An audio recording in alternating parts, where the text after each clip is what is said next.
导正视听也遏止这个谣言市政，已经提交给警政单位，请他们继续来侦办。强调不再姑息，报警提告。外交部大动作硬起来，因为俄乌战火延烧，我方提出制裁，但网络社群却出现大量假讯息，声称俄国反制裁台湾，而散播的人还是前政府官员。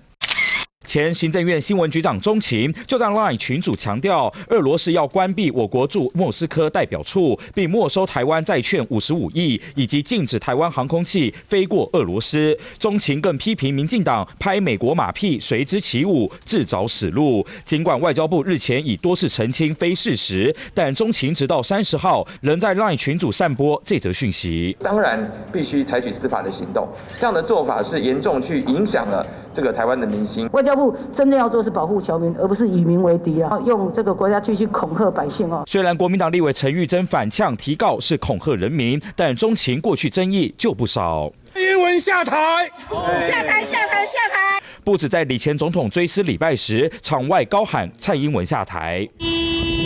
更曾开车到总统府前狂按喇叭抗议，遭警方拦查。钟情身为前政府官员，却无视外交部多次驳斥，仍在散播未经查证讯息，也难怪这次外交部忍无可忍，进行提告。三立全王大鹏周凯台北报道。